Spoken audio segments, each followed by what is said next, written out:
Hello, everyone, and welcome to tonight's edition of Literary Nights with Unsolicited Press.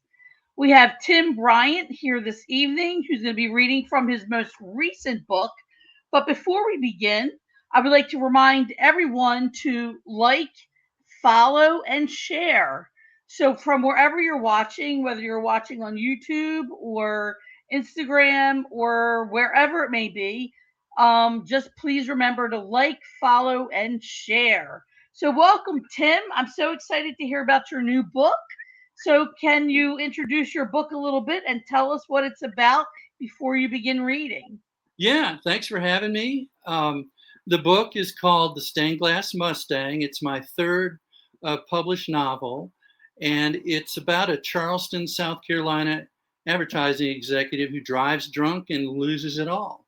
It's about hitting bottom. It's about a car that becomes a symbol, art that becomes a battleground, and faith when it's inconvenient. Wow, that sounds really interesting. I am looking forward to hearing what you want to read.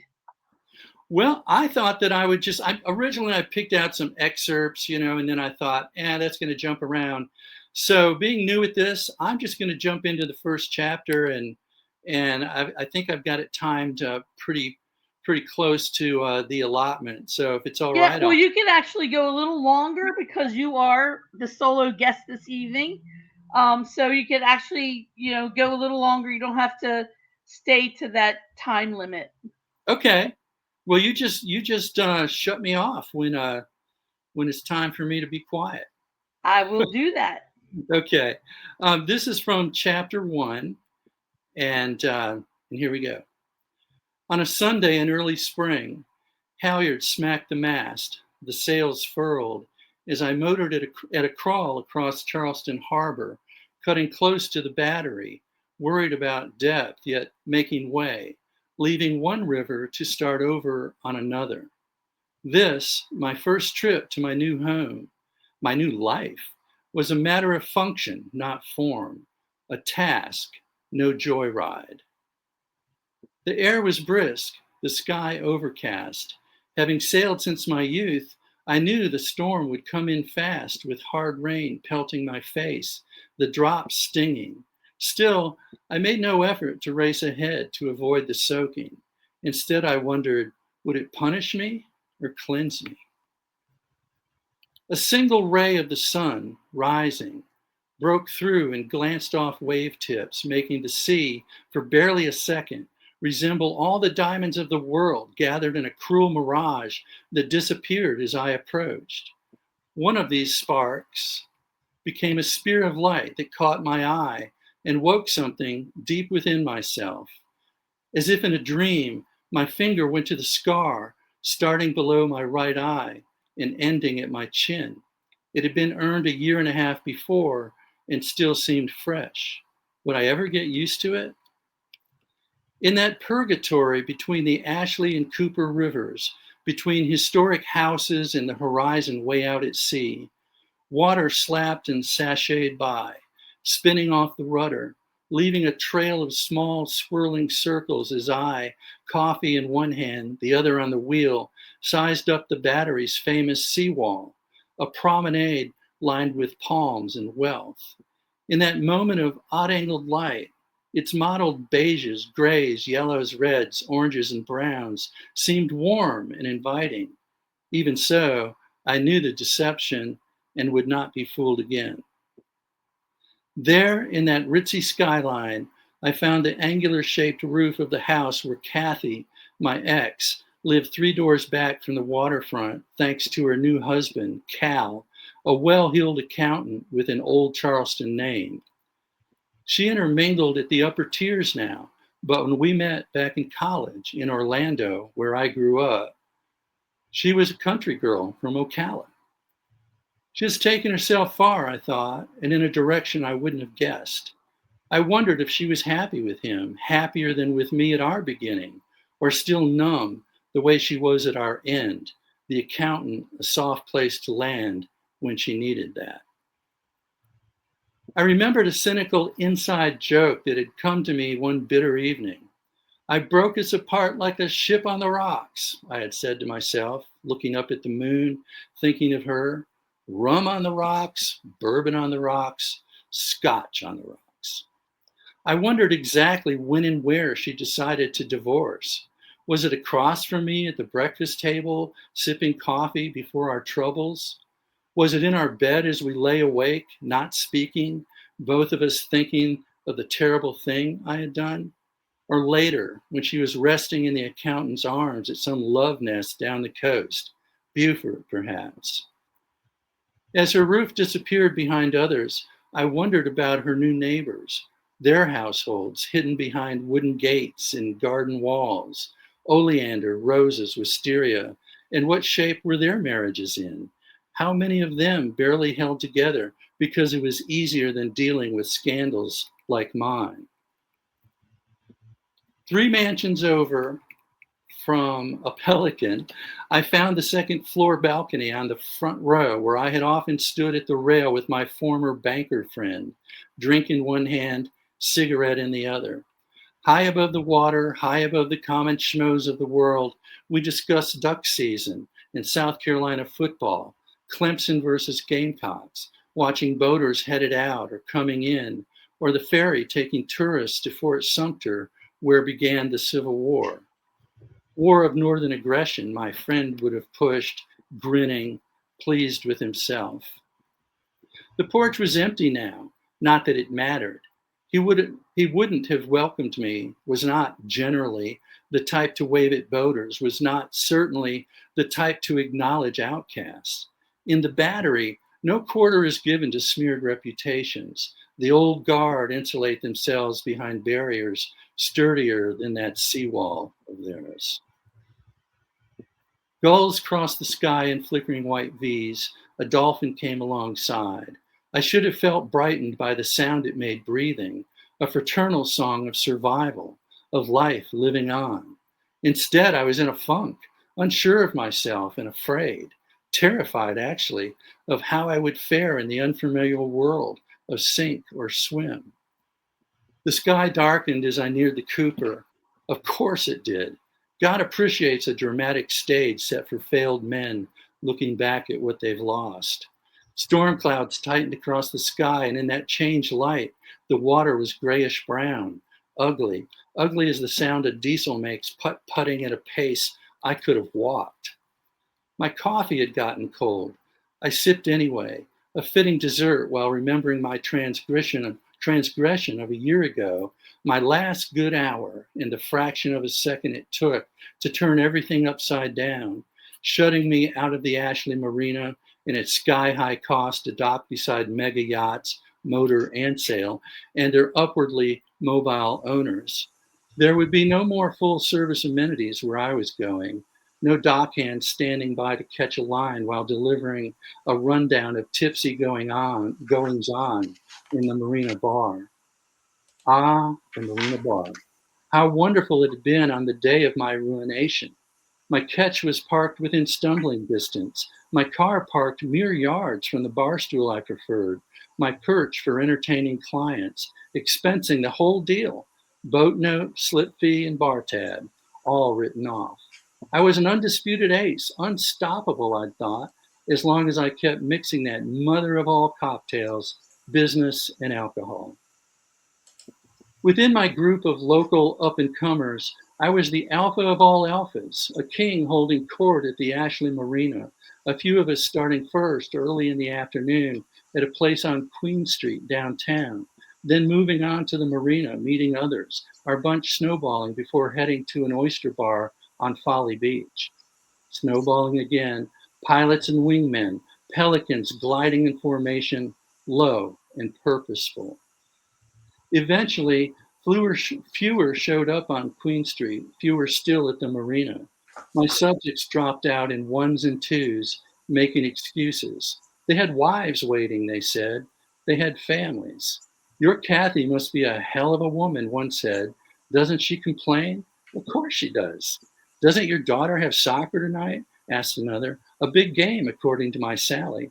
Her mother's taking her, I told him, raising my glass. My work comes first. That's what the drinking was to me then, part of the job. Part of what made me king, it kept me on top. In the end, I continued alone to the beach. Fast forward now, after being in jail, being let out, finding myself alone in the world, bankrupt in all ways, money, love, soul. The gods were still pissed and waited to spring their trap, a cloudburst jarring me from my thoughts back to the day and hour, motoring up to Cooper, having already passed beneath the Ravenel Bridge, cars and trucks rattling over, crossing to destinations better than mine. My new habitat was ahead to port, a blur, barely seen through the downfall. My slip, it had been scouted when I signed the lease, was second from the end, off to itself. I meant to be a hermit. The tide was running out. Wind whipped the river into waves. Nightmare conditions for docking, especially stern first. I wanted to bow out against whatever blew in from the sea, a defensive move because I was an animal cornered, facing off against the Atlantic and the whole world beyond. At exactly the right moment, I throttled up, made a tight U turn, found the RPMs for steerage. Sailboats are finicky in reverse. Then forged ahead, backwards, full speed ahead, into a face full of rain, then a gust that made me a pinball, bouncing into a funnel, ricocheting off a Pearson on one side, dock finger and Hatteras on the other. Somehow in that mayhem, I tied off the stirred line, then the bow, added other lines, adjusted fenders, watched my hat fly off, float away. I didn't care. Cold rain had gotten down the back of my foul weather gear. I was soaked. It was cold. I was exhausted, fried, eager to go below, collapse. I shut the engine off. The storm completely stopped, as if also a switch. Yes, a gigantic toggle flipped by the gods, done toying with me. Cats tired of their mouse, and I was left in the silence of water gurgling by, slapping the hull sometimes, and I noticed music from the Hatteras, Chopin. Fast forward 1 week. My court-assigned interventionist, Saul, wore a Hawaiian shirt with jeans and sneakers. I wished I had known in advance, having dressed for the occasion, extracting my suit tie and wingtips kept for emergencies from storage beneath the V-berth. Burly and bearded, Saul was a former heroin and oxy-addicted alcoholic priest, much experienced in starting over from scratch. Ruined in Jersey, he had made his way south to the Florida Keys, the sole mission of that journey being to get drunk at the bar where Hemingway sat, and then end it all. A good plan, I believed, hearing it for the first time, thought through and not a whim, respectable by virtue of its diligence. However, as sometimes happens with schemes involving Key West, it was interrupted by a bartender working the breakfast shift, Mary, his future wife, also from the Garden State. I went there for vodka, nothing else, but right away we clicked, he said. That was 11 years ago. We've been waking our way back north ever since. When the van breaks down, we take it as a calling from God to stop and stay a while. The van in question, he went on, being Mary's 68 Volkswagen bus. She named it Jerry after Jerry Garcia of Grateful Dead fame. She thought we'd never get farther than Miami. Thanks to old Jerry, though, this is our second year in Charleston after 2.5 in Jacksonville, Saul told me, sipping from a styrofoam cup. A step at a time is the answer, a step at a time. Old Jerry sets the pace. By this time next year, we could be in Fayetteville. That's North Carolina. We'll get back to New Jersey eventually. He must have seen my eyes glaze over because he added, the moral of the story is that getting you up on your feet again isn't going to happen overnight. My folder was open on the table in front of him, forms and reports paper clipped in different groupings that he slid around with his pinky, picking through it while he talked, bumping his coffee with a ridiculous quantity of sugar, then adding creamers one by one, stirring with a skinny straw, as if everything he said and I said would blend in with all that had been said by the others before me. His eyes narrowed. Your address is a marina. You live on a boat? A ketch. Do you scuba? No. Snorkel.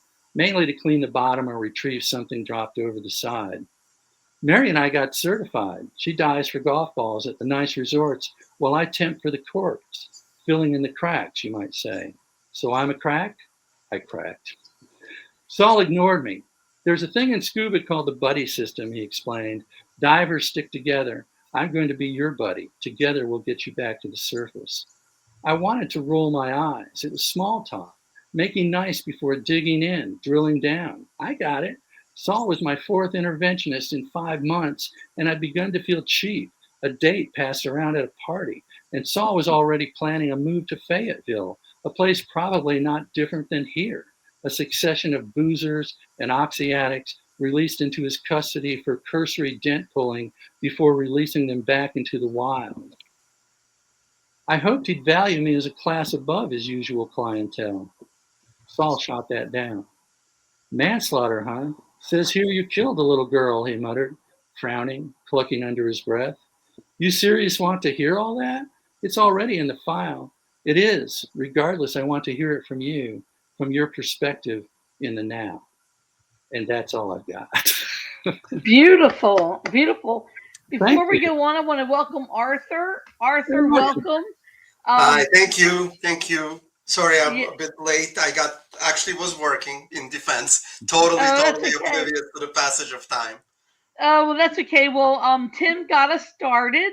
So tell us a little bit about your book and what you're going to read. Are you fiction, creative nonfiction, poetry? So it is poetry. Although since Okay. then I've delved into novels and I've been talking to Summer about that. But no, this is poetry. The book is called Sonnet Station, and it was conceived during the dark days of COVID. I've been writing poetry on and off, but never as seriously as during Hmm. those days.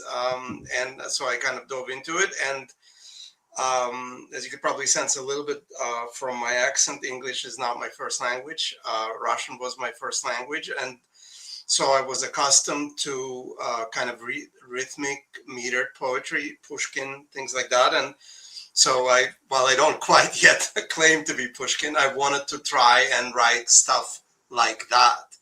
And one of Wow, that's a tall order. that is a tall order. And so, and I actually have a couple of kind of Pushkin translations objects in the works. So, the key was that I wanted to write entertaining stuff, interesting stuff, not so much musings. Like all poets, I guess I get that now and then, but more kind of just to have fun with it and stay within the form, but be very irreverent. I think maybe, hopefully, that's what caught Summer's eye when I sent the book in. And I'll read not from the book, but from a online file, just so it's easier on the eyes. Okay. Um, so I'll read you a couple of sonnet crowns. So these are a little longer. They're a series of 7 sonnets each. Hopefully, I'll keep your attention. And the trick with the sonnet crowns is that the last line of one is the first line of the next. And so you have to have some sort of a narrative continuation. And I'll start with one which I dared to send. And I was like, who is on the receiving end of such a submission going to listen to this and actually accept my book? But I guess they did. Unsolicited did. So this sonnet crown is called Letters to the Editor. And hopefully you, again, as I said, you will accept my accent. I recently heard that Patrick Stewart did all of Shakespeare's sonnets, and so if I can get to him, we'll get that going. But in the meantime, you've just got me. So again, letters to the editor. Dear editor, do you solicit sonnets? If not, could I still send a few your way?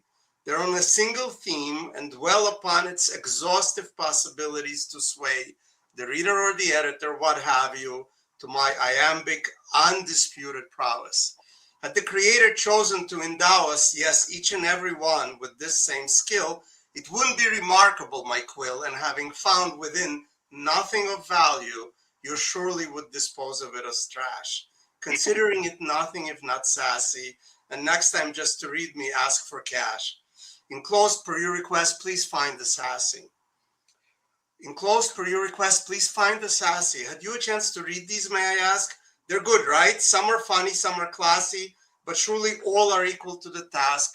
Oh, by the way, I did submit these elsewhere. I swear I'll let you know if any print, but waiting to hear back is such a nightmare. Prefer your publication though. Hint, hint. I now go by a newly minted byline, or if you would prefer, a nom de plume. My day job high above Manhattan's skyline. If they found out, they'd laugh at me on Zoom. Well, time to go. Can't wait for your response. It's time for a poetic renaissance. It's time for a poetic renaissance. Eschew these new at best unproven forms. Let's write just as the giants did for once. The anguish and despair of college dorms assembled so by rambling laureates into a hash of adjectives and feeling with the assistance of euphorians, enough to send but any mind to reeling. Where's the appreciation for the art? The rhyme is banished, sent to Outrelot. Thus, in my every sonnet, Bonaparte is forced to fight once more his Waterloo. So just a quick reminder, read it yet? Not my intent to pester, don't forget. Not my intent to pester, don't forget that recently you've gained a new subscriber. And by reminding, I don't mean to bribe but anyway, attached, find a vignette. I think it might just be the best one yet. My soul is in it wholly, every fiber. It mentions Florence, Rome, so to the Tiber. In writing it, I worked up quite a sweat. Could you perhaps provide another pointer? The last critique was helpful, but of course one cannot help but feel that the rejoinder, referring to a jackass and a horse, was at yours truly. Still, I'll reconnoiter, try to find another outlet, can't do worse.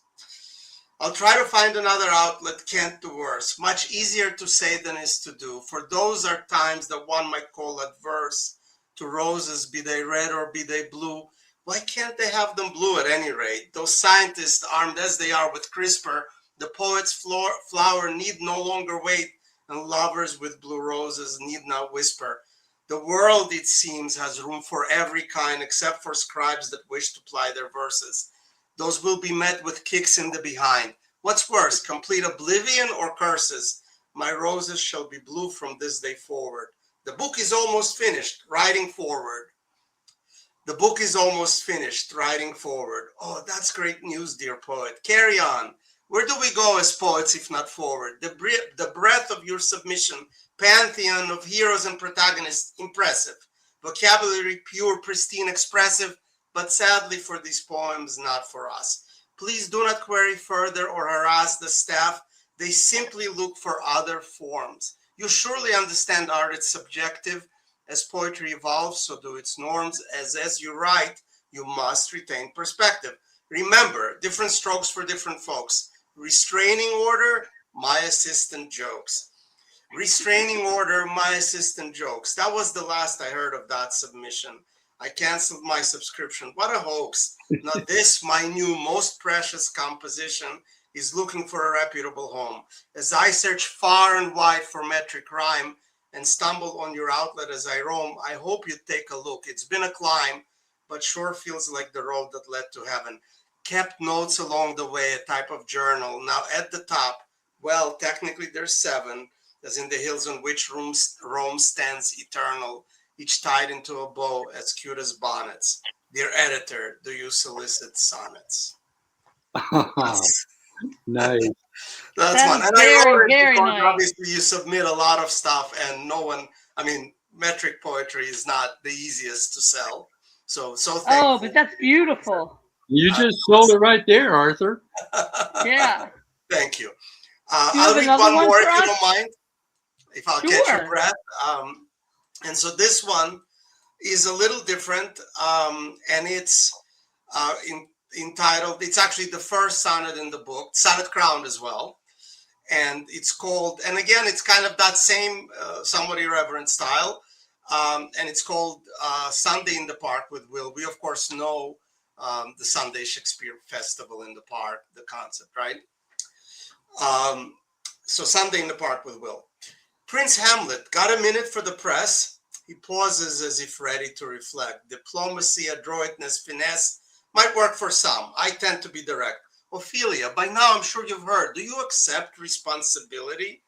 I find direct works best. The prince, now stirred, inflates his chest, his own nobility, goes on first about Yorick, life and death. I interrupt. It's you who drove her mad. His monologues, but he hardly takes a breath. As to the lady, sure, it makes me sad. The audience, though, has a need to know. They've paid good money. We put up a show. They've paid good money. We put up a show. Hey, Hecuba, go easy on that wine. A play within a play, a tale of woe. Who's she to me? A lover and quite fine. Poor Yorick turns out not a speaking part, but Hamlet's opportunities to ham and speak his truth to reason and to heart and to Horatio, to smash, to slam. Ah, universal truth. How sweet you are. Proclaimed upon the stage with such panache, the dream of every actor, future star. Ask existential questions for good cash. I check the playbill proofs. I get top billing.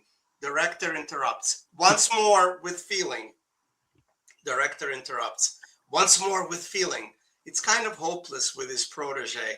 Behind the scenes, extensive wheeling, dealing, and there he is forgetting what to say and how to say it, be or not to be. You're surely getting some outrageous, yet surely getting some outrageous some. I take the slings and arrows where it me. For now, though, he's the one who's on the come. I should have gone to law school like Mom said. What does one do with a degree in drama? I'd have 2.3 kids, a dog, be wed. You hear me, kids? Do listen to your mama. But you can't help it, can you? It's innate, the staggering desire to be great. The staggering desire to be great. Ophelia, a victim of its whims. She dies not by a cruel twist of fate, nor by a killer's sword. Instead, it seems neglect and sheer abandonment's its fault. A prince's will, as fickle as his mood, and if mere words can constitute assault, then surely of this most misunderstood of princes. Hamlet seeks to reassure that she was his true love and not forgotten. How beautiful she was, how virgin, pure. It isn't her, it's Denmark that is rotten. Would Hamlet have been great had he been king? Some words are venom, but the play's the thing. Some words are venom, but the play's the thing. The audience must suffer with the artist, and whether it is roses that they fling, best wish that it's the kindest, not the smartest among them that drive sentiment online and troll the critics, not the playwright, and pepper him with wondrous and divine and hope that someone's just as kind when they write. It's funny how each part is called an act, alluding just to what, you surely guessed, to intimate or worse yet, to abstract, accused of indecision or excess. Find Goldilocks and put her in a cage, a gilded one, and then the world's your stage. A gilded one, and then the world's your stage. Full of cliches he was, and full of wisdom. Use them all up. Now, how does one engage the readers to amuse or to appease them without encroaching on what's clearly will?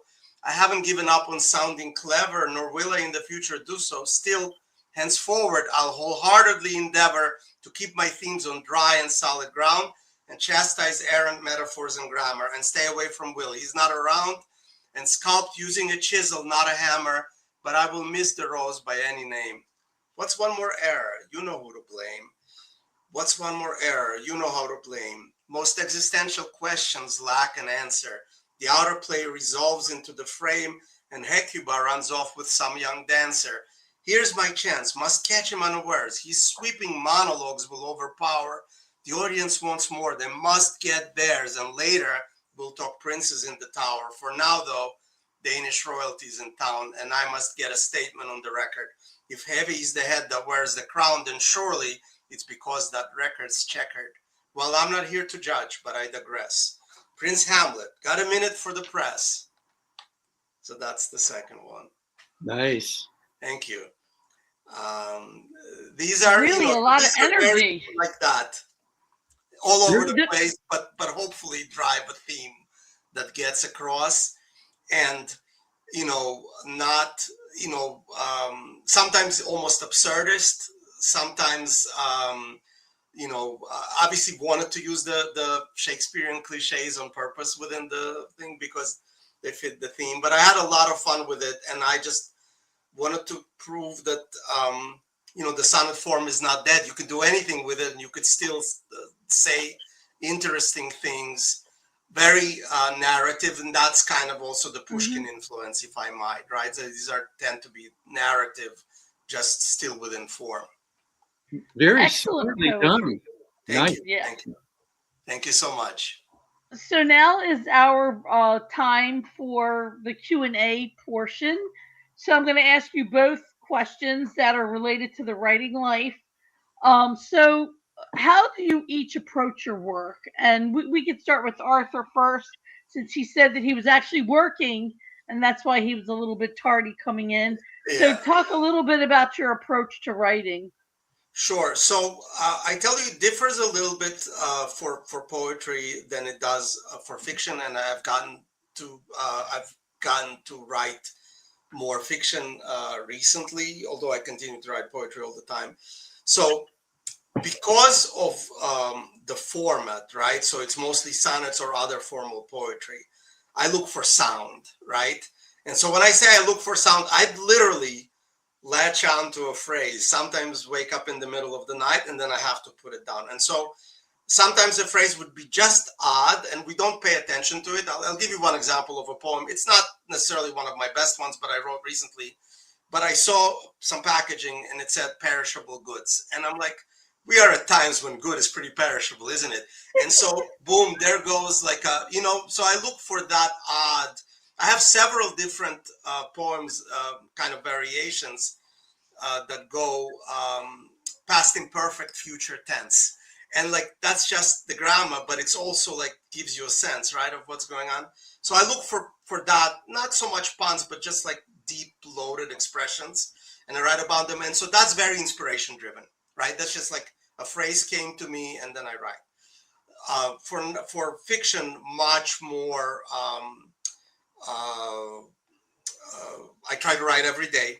I try to. I don't so much outline as I try to um, kind of have a sense of the scenes I need, if that makes sense. Even though I don't necessarily put them on paper. So the novel that I've been working on, that I basically finished, and I'm still kind of thinking what to do with it, is called The King's Lot, and it's actually the rise of the the biblical monarchy. And so everyone right now on Amazon Prime or whatever, you know about King David. Everyone knows King David, but kind of no one gives any justice to Saul, who was the first possibly usurped king.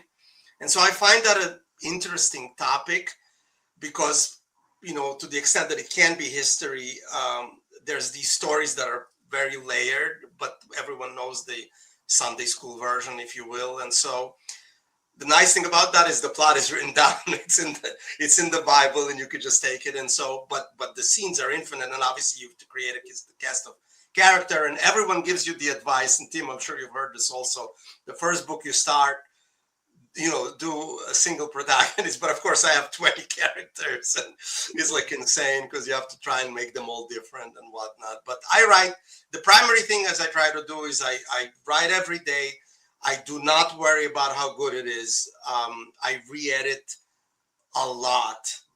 And I do exactly, and actually as a poet, this obviously works as well. I always read the stuff out loud. You have to. Mm-hmm.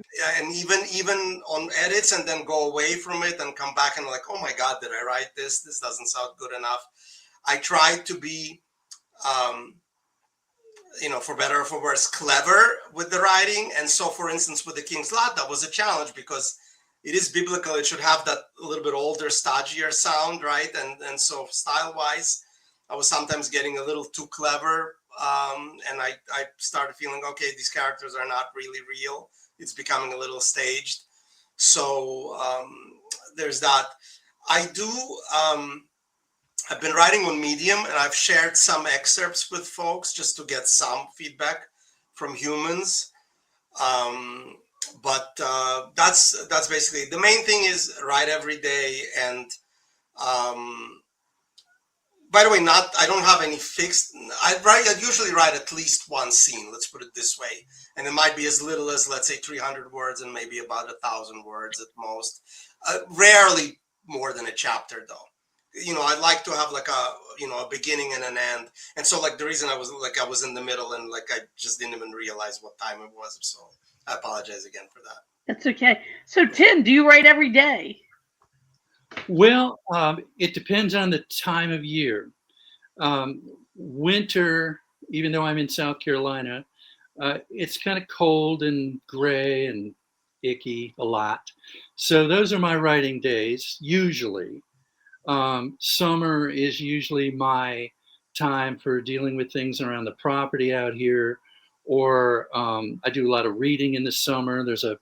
Uh, there's a screen porch with a hammock on the second floor. I'm on the third right now, but um, I'll jump in the hammock or I'll get in the hot tub and do that. But the last couple of years, after the first novel was published, I was really coinciding with that one getting ready to publish. I was already well into the second one, which is called "The Bird in Your Heart," a Carolina Sea Island story, and and so I had that going while I was kind of doing some slight revisions and trying to proofread the first one. And then with this one, I was actually working on the Stained Glass Mustang as I was maybe in the fourth out of six drafts on the second novel, the Bird in Your Heart. And and then now, as I've been, we've been wrapping up the Stained Glass Mustang. I'm in my maybe fourth draft on a work in progress. So it's been a little bit different over the past, maybe the past 3 years or so, and it just kind of varies. I mean, I hope that this summer I'll keep pace with my work in progress, and typically mornings, early mornings. My wife is a reading recovery interventionist in the public school system, and so we're up at 4:30 and 5, and I get up and kind of help her get going, and we have our coffee together. And then when she heads out the door, I've got that time when it's, it might still be a little dark out here that early in the morning this time of year. And so I can go in and do a little bit of writing before I want to head out and get some things done. We've got grapevines and peach trees and everything else that needs to be taken care of out here. Yeah, it's laid back. And I'm just getting, after a bad car wreck, I'm now getting where I can move around better, and so I'm enjoying that. But I agree with Arthur that I do try to, if not write every day, like during the summer, which is typically my off season. I might go in and write for an hour, just kind of tweaking a little bit, but I typically wouldn't put down anything new. I mean, it seems like for me, winter is where it all happens for me. I just jump in and keep going. Well, you're pretty productive with four major novels, in in either published or in process. So it seems like you're disciplined enough. Well, while I was in a wheelchair, you could say I was a writer in captivity. I couldn't really do anything else. So it's kind of like with COVID also. I started writing because I just got trapped in the house. Yeah, you were trapped. And I think a lot of good writing came out of COVID. I mean, unfortunately, that's might be the only good thing. But I typically start when I write, like my first novel was really kind of based on a midlife meltdown. And I spent a whole summer floating around in one of those $200 Big Lots, rubber swimming pools. It's called Blue Rubber Pool. And so the whole story comes in and out of that blue rubber pool, goes, forward and back in time all over the place. Most people, not even myself, sometimes can follow it. I've just told people just quit when you get lost, That's my first one. And it really was a learning experience. It also came out as the publisher was losing her eyesight, and that didn't help. So, the second one, which is set primarily it's set in the Low Country on a sea island down near Charleston. The island is called Edisto, and it's about an advertising executive who divorces the boss's daughter and loses his job, and so he's got to go home to the sea island where he was raised and figure out what he's going to do next. He really wants to get a good sailboat and take off around the world like his father did. Only his father never came back. But it turns out the big old family estate is needing major repairs as his elderly mother is losing her eyesight. So a lot of my stuff in my books, things from real life, permeate into it. Um, and so that book actually, it started with a voice that was a very unusual Southern accent that I just loved, and I set it down on Edisto. And the original title was called Bird Watching on Edisto. It was all about how these generations old lessons of bird watching. I mean, this family had a bird watching parlor with old, 150, 200-year old illustrations and things in the house and whatever. And it kind of related bird life to human life, that sort of thing. And so that was partially started with a voice, and then immediately went to a place. Place is very important to me, as it is a lot of Southern writers. In my case, it is because I moved around a lot, and then more recently, I had clients all over the world and in different time zones, and it was just crazy. And so I just wanted to let my mind, sort of enjoy being primarily in one spot, and that spot being kind of isolated, an island, little sea island, with occasional trips into Charleston and that sort of thing.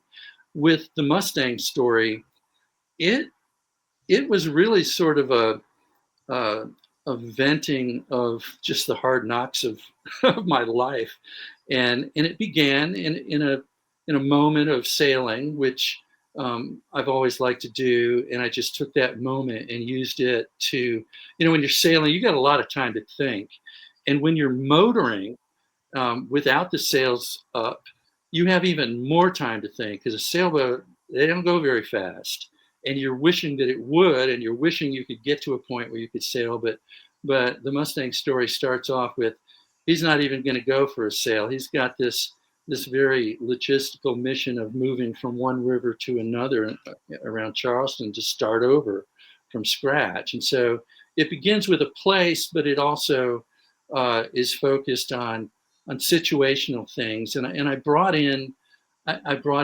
art, and I brought in faith, because those, as a person, as my character was trying to claw his way up, there needed to be something there external to kind of lift him. And so it's got a lot of religious and spiritual themes built into it, a lot of arguments over whether or not art should be leveraged in marketing. Yeah, it's just fun stuff, And then the last book is about a depressed mailbox salesman who accidentally kills his fifth wife on their honeymoon, and so he goes back to a old hotel by the sea where he had first started out when he was like 21, and his plan is to kill himself by walking in the water with a pistol, but things just keep getting in his way, and it's kind of dark, but it's funny. Um, I don't know. I don't know Super where I'm going interesting, after that. actually. What's that, Arthur? Sounds super interesting, actually. I hope it will be. Yeah, it does sound so. So tell me about the character that was a priest who is the his Saul. He's the yeah, court-appointed interventionist. yeah. So tell me about that character. Is that based on a real person, or is that It totally is. fabricated? It's based on plenty of people who have fallen, from the religious foundation, or whatever you might call it. A lot of my characters, if they're not based on real people, they're inspired by them. Mm-hmm. And one of my writing friends, a few years ago, was really a strong Catholic, and got me interested in the saints and other things. But I kind of wanted this guy to be in there for him. Yeah, And I had a feeling that he was Catholic, even though you didn't say it, because yeah, he was yeah, a yeah. priest. So, and he's a, he kind of lost his way and face planted in life, and like it says, he went down to Key West to end himself. He just wanted to sit at the bar where Hemingway used to drink, and then go out and end it all. And I just thought that was fun to see this guy starting over too, as is my character. The fallen priest is eventually trying to make his way back to New Jersey, where he was from and where his new wife is from. and it just depends on how many miles they can get out of their old Volkswagen bus. Yeah, that's So, really hilarious. And so, Arthur, tell me about your transition from Russian to English as a writer. Had you written in Russian before? So, Did yeah, I have not. I mean, I've just, so I came to the States when I was 16. So, and I was fluent in English before, although not to the degree that maybe I am now. But I've read an incredible amount of Russian literature because that was the habit in our house. And like all of Pushkin and Tolstoy and all that good stuff. And then I read a lot, obviously, in English, including both the famous poets, but also a lot of fiction. And I'm a big science fiction fan, so all the sci-fi classics and whatnot. My ultimate ambition is to write a good science fiction book, which is actually my current project. But I find it's very funny. I'm able, within reason, and I'll let critics ultimately judge. As I said, I do have projects underway. I think I'm pretty good at translating Pushkin because I'm pretty. I'm able to bring lyrical kind of structure to it as well as sound to some degree, although the languages are different enough that you can't really match the sound. But I have not been able to translate myself back into Russian. That I cannot do. So I'm not good enough for that. So there you go. I've written some small poems in Russian here and there. I've spent, if I have insomnia, I'll give you, what the poets do for fun. When I have insomnia, I do two things. I translate back and forth. So I translate Fire and Ice, Robert Frost's Fire and Ice into Russian, which is freaking impossible because he repeats the words, but in Russian they have to be conjugated for the Mhm. sentences to be correct. And so then they're not the same, and then the sound is different. And anyway, it's a long story, but it's a pain. And then the other way is the Ballad of Oleg the Wise, which is Pushkin's, and his first couplet is so dense in content and all in these conjugated words and whatnot. It's also impossible to translate into English, but I've tried many times. And so this can just keep you going for a good 2 or 3 hours before you fall asleep from exhaustion. But I do this all the time. I always worry in right because I finished school, but I was still like not a fully formed adult. I always worry if my Russian is actually as correct grammatically, but I'm obviously on steady ground in English. So, have you ever read any Isaac Babel? Of course, yes, in Russian, Yeah, yes. he's one of my favorites. Yeah, yeah. Oh, yeah. I mean, Zoshenka, right? A lot of the short story writers. There's so many. Uh, Master and Margarita Bulgakov, the Faustian story. Oh, so many. And by the way, I do tend to allude to them both sides kind of fairly liberally in poetry. Actually, my next poetry collection, which I sent into Summer, and she assures me can go out in 2028, which is exciting. Is Congratulations. Thank you. It's called Number Seven Will Surprise You. It's a play on clickbait, but it actually in that sonnet we're talking about Anna Karenina. So there you go. So we get it. Kind of that's basically the way I write it. It's actually, to be honest, there's actually a pretty great tradition of bards, the Russian bards that do this kind of stuff, often to lyrics, to music. I don't quite do that. I don't play the guitar or anything like that, but that has also influenced my writing a lot. And then with novels, that was just like I always felt like I said, Saul was this very interesting intermediate character, and I kind of always I felt like there is this very deep transition. Some people call him the first Messiah because he was anointed, and there's this whole he was supposed to be this savior that then did not become a savior. So there's like a lot of very interesting things about him, and then it kind of just goes through very quickly in passing and goes on to the rest of the kings.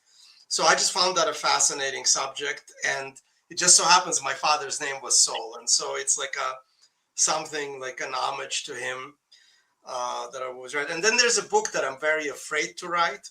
So I have a collection of tapes, literally the TDK tapes that my father left me and said, "Here, someday you'll write this." And so he's passed away more than 10 years ago. I've not listened to one tape. I'm terrified of opening them, but that is, I know I must be able to do that at some point in my life.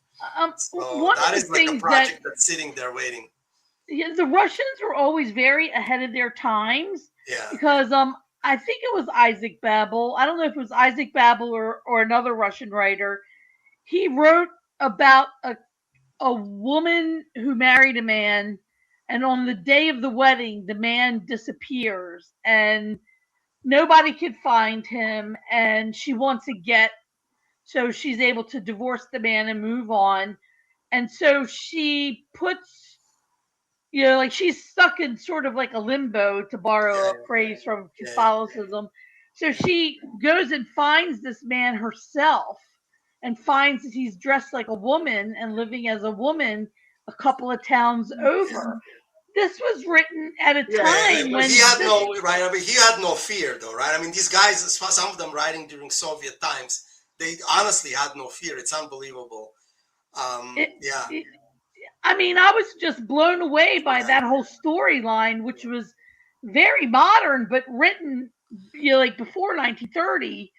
And she makes a deal with him that she will not divulge his secret of living like a wife, so that she can get the I get. have to look up this story now. I don't know it offhand, but I will definitely. I first encountered it. The New Yorker has a series of podcast where they have writers reading short stories. And so I listened to these short stories on my way to work, and I was so blown by that story that when I got to work, I had to finish it. I had to finish that story. That's they're the very rich short story tradition, and there's a lot of the same, like even now still coming out of both Russia and Ukraine. There's a lot of very interesting stuff, and I keep track. There's actually great poets. There's very tragic. There's Ukrainian poets that have always written in Russian, but now they really can't because the hatred has become so. I mean, and I do know some people that are still over there. Not too many, and no direct family, but it's just like a crazy situation. But yeah, I think it does. I enjoy one of the my kids understand Russian. My oldest one is reasonably fluent, but none of them are truly fluent. And the saddest thing for me is that, and this is one of the reasons I maybe started doing translations, is that I cannot convey to them the depth of it, right? Like because no translation is good enough, kind of, unless you really understand the language and kind of everything that goes with it. And so I just think it's an unbelievable gift when you have more than one language, and I truly, truly enjoy it, and I definitely kind of use it as much as I can. And hopefully, if it's very literary, people pick up on the allusions, or they kind of at least go along and get a sense of what I was trying to get at. But that is, definitely something that I use a lot. And I think it influences how I hear, not just the accent and pronunciation, but just like how sentence structure, it all affects each other. Language is like that, right? It evolves continuously. So I think it gives me a little bit of a unique perspective. So many aspiring writers listen to our streamed readings every other week. So what is one advice that each of you want to give to those writers who are striving and aspiring to be published? What is the one thing that you think is the most important thing for them to know? So how about if we start with Tim and then go to Arthur? Well, my feeling on that is, well, one, I think Arthur said it earlier, he writes every day, and I think that's important to try, if you're feeling it, but don't push it if you're not. Walk away from it if you're not. I have a few things that I do around here for writer's block or whatever that seem to wake me up a little bit. But I would also say, don't overplan. I mean, I don't know many writers because of where I live. It's mostly bass fishermen and deer hunters and stuff. And the people, my wife, who's from here, explained that it was such a hard scrabble existence for so many people out here. I mean, I'm in textile mill country, and those mills all closed down during NAFTA, and so it's really sad. I mean, the county out here is pretty destitute and threadbare, and there's just not much here.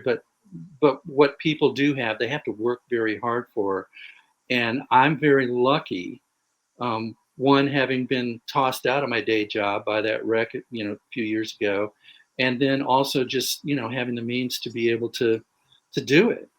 And but the few writers that I have met, and that means like back when I could drive before the wreck, I was just kind of getting started in a couple little writing groups just to see if that would be something I'd want to do, and so many of them, every time they came to our monthly meeting, what they had was notes that went on for 100 pages. It's still no novel. They just agonized over this, that, and the other, and that just didn't. I don't know. To me, that just doesn't seem like a lot of fun. The only reason that I even do any writing at all. I mean, when I had a real job, and I had to be awake in the morning and alert, because my clients would just kill me. they were evil, and so I had to be ready, and have my wits about me. And so I would get up in the morning and just write for an hour before I went into work, and it would be anything. I mean, I tried poems, and I'd try little essays. I'd even write letters and things like that. But it was fun. It got my mind going, and it gave me a creative outlet in a time of my life when my work was very stressful. I had clients all over the place, and I had to be accountable as a partner in the ad agency for whatever was happening. And so that was just my time. That was like, I can do this for myself. And so I did. And it was fun. But these people that I've met who just spend so much time plotting and outlining, then the outline goes on for 70 pages, 100 pages, whatever it is. It's almost like beyond a treatment. They just never seemed like they were having fun, and they'd come into the meetings just worn out. They were never really much further than where I saw them last time. And so that's to me, right? There's so many people I have discovered. A writer friend of mine told me once that my writing wouldn't be finished until it was published. And up until that point, I was always very happy just to write something down and throw it in a box from the liquor store and shove that under the desk. It didn't matter. And I had many liquor store boxes just full of stuff over many years. But she said it wasn't finished. And so she was one who looked at my first novel and said, Tim, this is great, but unless you have an audience, it's not done. And so I thought, okay, I will do that. And I will say that getting published is not easy. And there are so many people out there competing, and there's AI now and all these other things where if you're not getting any fun out of it against all those other obstacles, why do it? In my mind. I mean, I don't write unless I'm not writing for any reason other than I've always told people what I feel about my writing is that I'm one of those guys who puts graffiti on a train car or an overpass or whatever. I just see these things and feel these things, and I'm like the caveman in his cave, going, "I was here, and this is what I experienced." It's not making any judgments. It's not pushing any kind of agenda. It's just this is what I experienced, and just telling stories. just telling stories and not getting all hung up in the rest of it. And I do think that I guess what I'm writing, and you got to know, I mean, I'm not trained in this. I'm just kind of doing it, winging it. But I'm told that what I'm writing is literary fiction, and I'm told that that is the least popular of any of them. That the whole world out there is looking at mysteries and thrillers and romantic comedies Oh my God. and yeah, and all that stuff. And then there's literary fiction. Like if it was the slice of the pie, we're all going to starve, you know. Um, and so, but all those other people are presumably not just writing in those genres because they're popular and they can sell, but hopefully they're getting a lot of fun out of it too. So I didn't think I'd go on that long about what to tell other, beginners or whatever, but I still consider myself a beginner. I am very much a beginner. And, but that's what I've learned. That's my experience. So, And Arthur, what is your message to aspiring writers? so there's a couple of things. So first of all, I just, to level set, I am a technologist, right? And actually, in all the years when I was working my full-time job, I actually wrote all along, but I was writing backstories for games. I did game development. And so I've done even some award-winning games. And so I had kind of always some notion that I could come up with a story, let's put it this way, right? But certainly not a novel or something like that. And poems are a little bit of a different story. But I'll give you first of all the two cliches, right? Which is the write what you know and the everyone wants to have written, right? So it's never so easy as it just, it's not completely easy for anyone. You just have to rewrite after you've written, but you do have to put it down. And I agree with Tim 100%. All those other things, they're exercises in blocking yourself from actually daring to put it out. Right. That's what they are.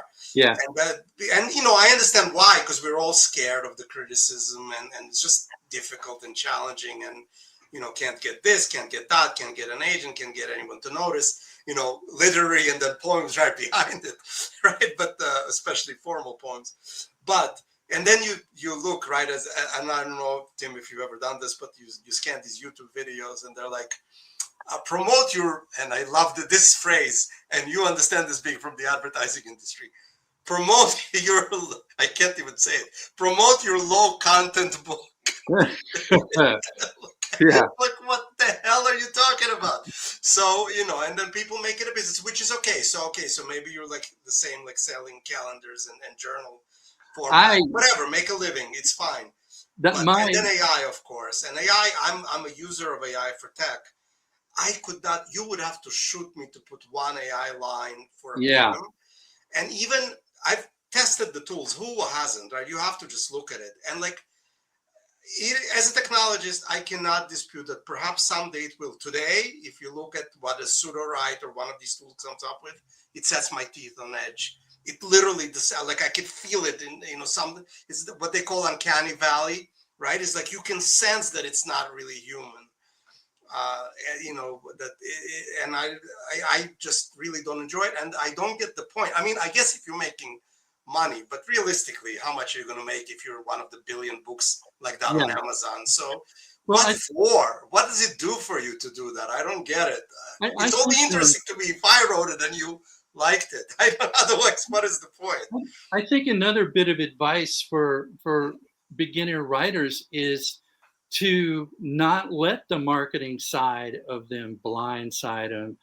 Go ahead. I was on Facebook for a while, for a long time, but I was posting, memes and cartoons and funny stuff about imaginary dinosaurs down in the reservoir behind my house. I was just, had nothing to do with anything other than staying in touch with people that were far away. And although I do have a marketing background, it was mostly business to business, like selling Australian made mining pumps to mine owners in Argentina.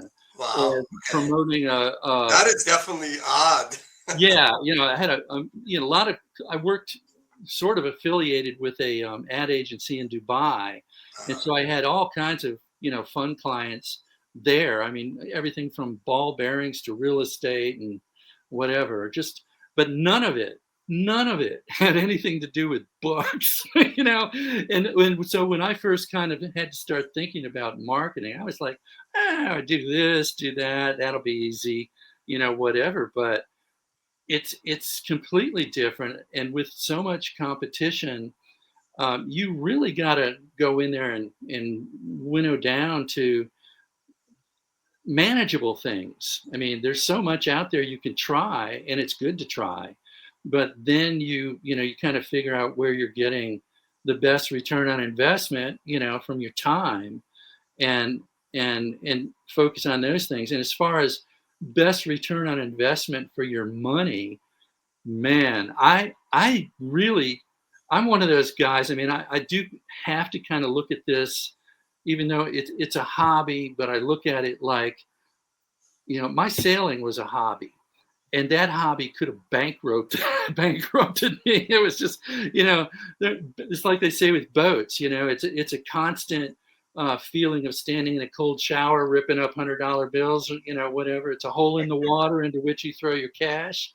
Um, I spent for every hour sailing, I probably spent an hour maintaining the boat, and so I don't spend a whole lot on marketing, and yet I am inundated. It's insane how people get hold of me, through social media, even down to finding my email address and wanting to pitch me on all these things that they're obvious scams. Because there's a market, Yeah, right? so some There's of a them Yeah, are market of the scams. people that need to get through.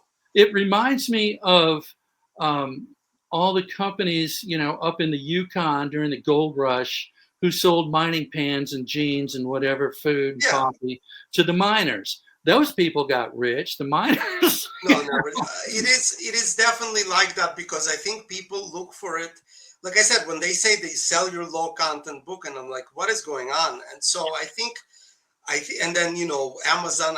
Heard recently that Kindle, the publishing, they restricted you to 3 books a day, or some absurd thing like that from the Really? AI Oh, really? titles, and it's silly, because this is why things like Books Buy and whatever, they're these other self-publishing, because at some point when the catalog is big enough, it's not a catalog. You can't, Yeah. right? It just Mm. Yeah. so I think you have to write what you know and what's interesting to you. And I do like, in watching all these videos, whatever. One of the things that was a little bit different than the others is these story grid people, and I've never signed up for any of their programs, but some of it kind of rings through to me in what I look at. And so I think one of the most important thing is identify who's the reader, who wants to read this stuff, Target audience. and they find you, and then they're happy, and then it was never, for me, it was never going to be a big income stream, but I want it to be read. What I don't want is for it to be lost, right? So I want someone the people who want to read it to have access to it. Well, I would go on Facebook once in a while and to place a Facebook ad, and my budget was $15. And I would go in there and I would say, it's got to be people on the coast, because all my books are set there. They've got to have an expressed interest in reading and in being on the coast, whether it's beaches or whatever they're doing down there. And I looked for a certain income level. And I also, I don't know if I was wrong about this or not, but I kept seeing these studies that said that women, female readers, were the biggest audience, especially for literary fiction. I don't know if that's true or not. Yeah, that is, I've heard that many, many times. Yeah. So I would set my demographics very tight, and I'd spend $15 and I'd sell some books, or I'd get a bunch of likes, or whatever. And I still will do that just for the sake of awareness. But I'm always looking for inexpensive ways, to get my name out there. And being kind of a hermit as I am living out here, I really am an introvert, but Summer is kind of encouraging me to, do more recording of my readings and stuff. And Arthur, you'd be great. I have to do that. And it's funny, I've done so many of these things for my work, and I've never actually done it for my poetry, other than for close family and whatever. You got to do it, man. Yeah, your stuff is excellent. Both of you have really excellent stuff, and I would suggest that you definitely market, at least in your area, at least get on the local NPR station and talk about the books that are published. Yeah. Oh, that's a great idea. I want for my thing. I think one of the things that I truly appreciated when I got it. So I don't know, like how it was for you but for me, I obviously got a bunch of rejections and whatever, and so that's how that letters to the editor poem was written. And then I got the initial reply from Summer was lost in spam, and I'm like 4 months later, I'm like, should I really ask? Probably they just don't want it. And then I sent an email and like, oh, you must have missed the good news. And I jumped off my chair over All there in the right. kitchen. I'm like, Great. what? So I was so happy. She absolutely made my year. And then she did me a huge, huge favor because she was shuffling the schedule for the books for this year. And so May 1st is my wedding anniversary, and the book is dedicated to my wife, and it came out on May Oh, 1st. And all forget right. that, Congratulations. a Arthur, sonnet book of all things, right? you're a player, Arthur. If you can get So, a book so published for your wife on her anniversary, come yeah, on. yeah. So I mean, who gets that done? So I tell you, I was super grateful, and it was really something. And everyone, all my friends know and whatnot. It's great.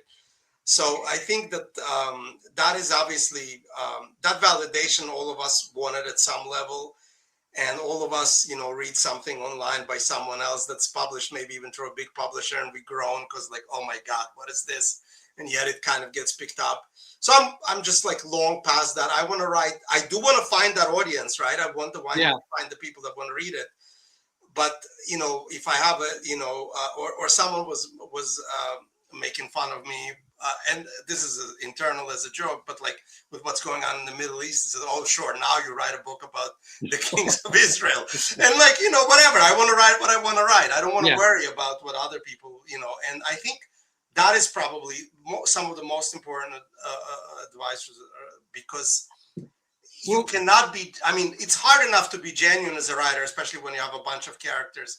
If you're just going to try, me writing a romantasy novel is like laughable. So like, why would I even bother?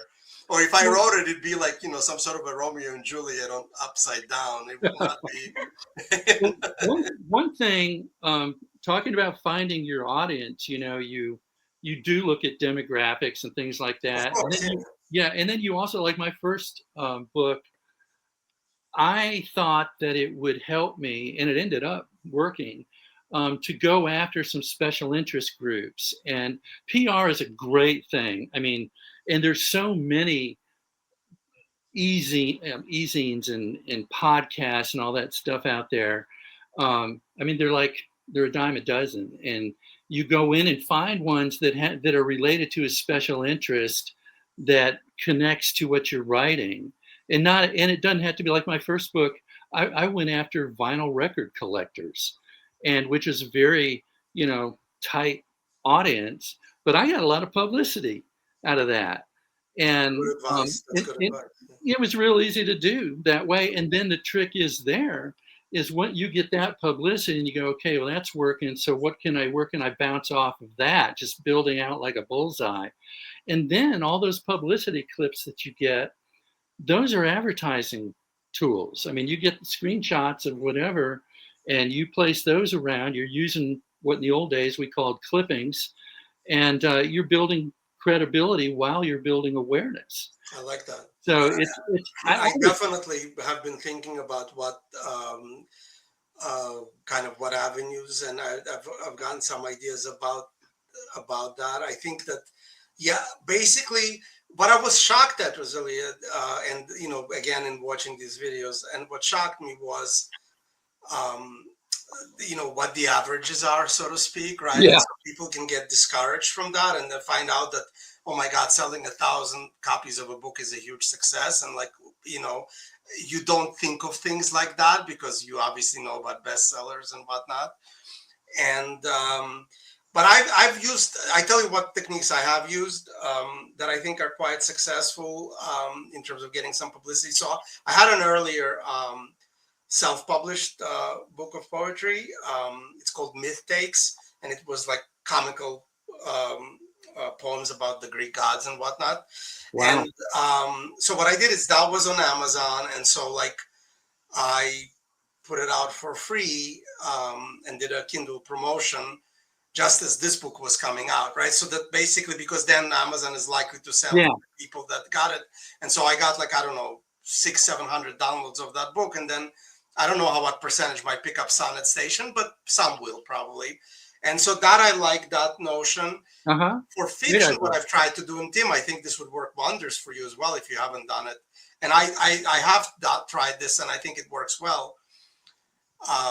Not so much serialization, but for example, I took a short story and put it out on Kindle, and I just put it in for 99 cents, and I know I'm not going to sell that many. And then maybe occasionally I'll put it out free, and it just gets the name into their marketing to some degree.